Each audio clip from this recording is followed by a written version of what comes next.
Welcome to City Skylines, the Dev Diaries. These videos are based on the official Dev Diaries that can be found at the Paradox Interactive Forum, and I'll include a link to them in the video description.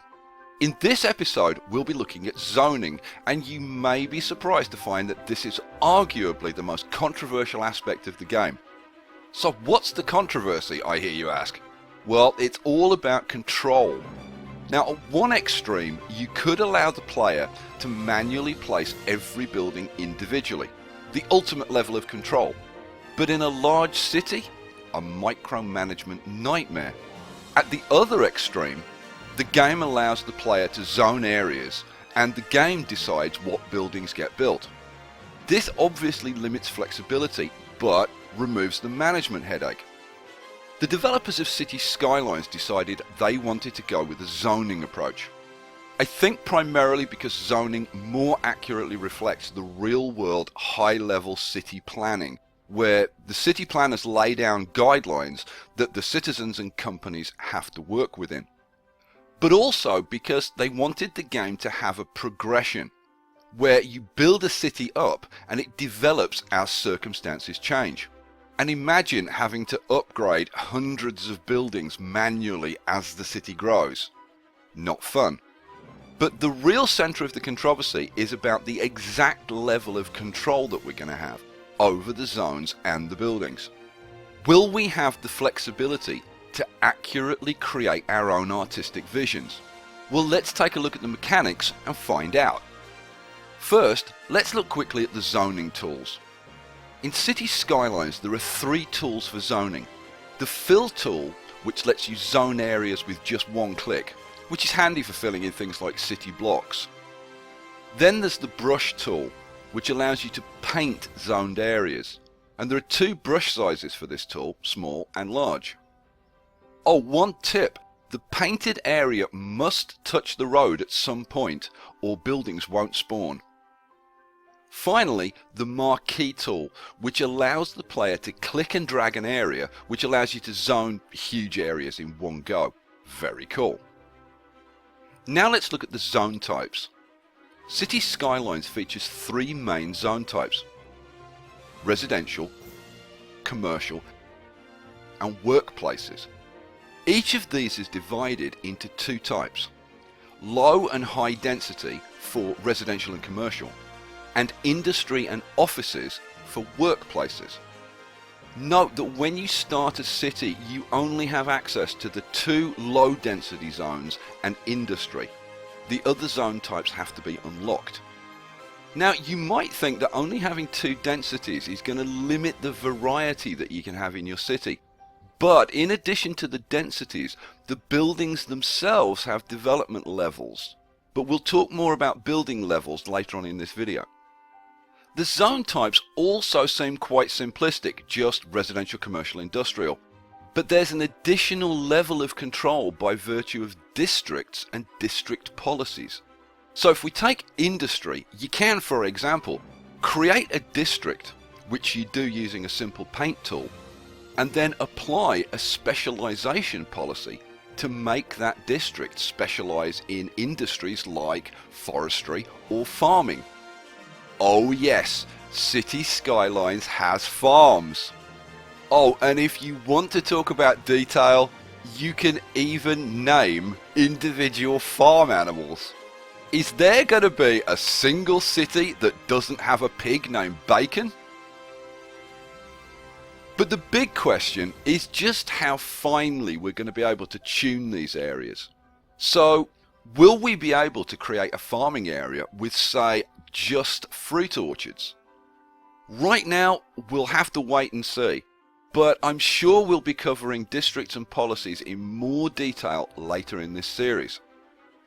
Now let's look at the individual zone types, starting with residential. Before we can talk about the details of residential zones, it's important to understand that residents in your city have a realistic life cycle. They're born, grow up, and eventually die. And the game features several age demographics: kids, teens, young adults, adults, and elderly. and each age demographic needs to be catered for individually. This is best reflected in something like education, where kids, teens and young adults need different types of schools. Residential zones also have to serve the needs of the specific demographics of your city. Detached houses, such as the ones in low-density residential zones, appeal to older people and families with kids, whereas high-density apartment buildings better serve the needs of younger adults, because of factors like cheaper living costs. Each zone type will appeal to different groups of citizens, although some overlapping does occur. So low-density residential buildings are favoured by both families with young children and also the elderly, while high-density buildings are preferred by young adults but also families with no children. And I'm going to come out right now and say that the whole life cycle and demographics thing is frickin' sweet balls. At last we've got a city builder that genuinely tries to simulate those kind of real world elements. Low and high density commercial buildings work in a similar way to residential, with different demographic groups preferring to use one zone type over another, assuming that both types are available and can be accessed by good road connections. While most of the jobs are in the industrial and office zones, commercial zones also create jobs, although their main function is to accept goods deliveries from local industry and then sell those goods to local residents. The industrial zone is the first type of workplace that you'll have access to, and they create factories of all sizes in line with the demand for jobs. Industrial efficiency is affected by two main factors. First, the quality of the workforce, i.e. how well educated the workers are, and secondly, their ability to distribute the goods that they produce. So if all the stores and shops in the city have full storages, then industry will stagnate until the issue is resolved, by either creating more commercial outlets or providing more connections to the outside world. Offices unlock later in the game when you have workers who are sufficiently educated to perform those jobs. And although they tend to be less profitable than heavy industry, they have the benefit of creating no pollution, and so can be placed much closer to residential areas. A quick word about mixed zoning, and by that I mean having buildings which are both residential and commercial, like a shop with apartments above it. Now currently the game only supports this at a visual level, so you will see these kinds of buildings in the game, but they will function as either residential or commercial, but not both. However, it's worth pointing out that the developers are working to provide modding support so that this may be available at some point in the future. Fingers crossed. Each zoned building has a level, and that level is determined by factors such as education level, land value, and the availability of services. And as the overall quality of life increases, so does the building level. Lower level buildings require fewer services than those of a higher level, but they also have a greater negative impact on their surroundings. For example, low-level residential buildings generate more garbage than higher-level buildings. To attain the highest level, your buildings will need the very best services that a city can offer, plus good jobs, shopping, and transport options. Commercial buildings work in a similar way to residential buildings, requiring that certain standards are met in order to level up. Level 1 buildings will be things like general stores, while level 3 will be more like designer shops. Think Regent Street, Fifth Avenue or Rodeo Drive.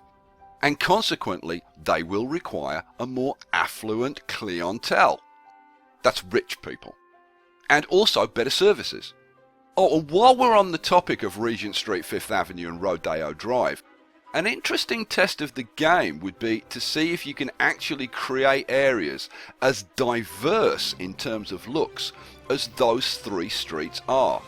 So developers, if you're listening, and I have a sneaky suspicion that they might be, Try sitting down and creating those 3 shopping streets.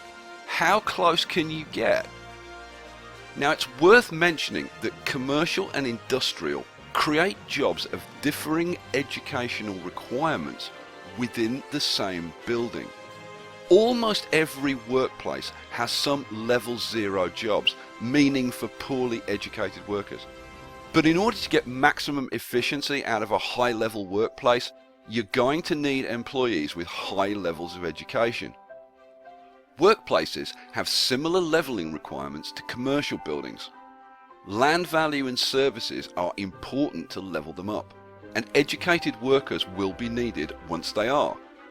But industry in particular experiences dramatic changes when reaching the highest level. Goods produced are of the very highest quality, and pollution, which is the curse of lower level factories, becomes but a distant memory.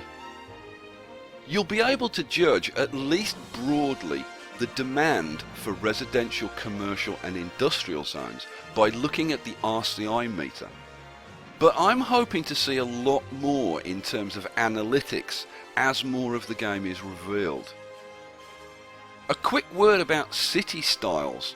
As things stand, the game currently only has one style of relatively modern looking buildings, but with the modding support that will be available from day one, I think we can soon expect that to change, with modders adding all kinds of awesome new assets for us to pick and choose from.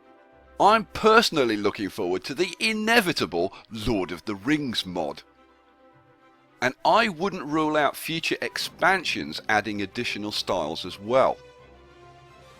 So that's zoning in City Skylines, and I think it's fair to say that while a lot of what I've seen is truly mouth-watering, I'd still like to see a lot more of the details, especially when it comes to district policies and the precise level of control we'll have over our zones. I'd like to thank Henker for putting together the original dev diary, and if you enjoyed this vid, hit the like button, or better still, leave me a comment, and I'll see you for episode 3, where we'll be looking at natural resources.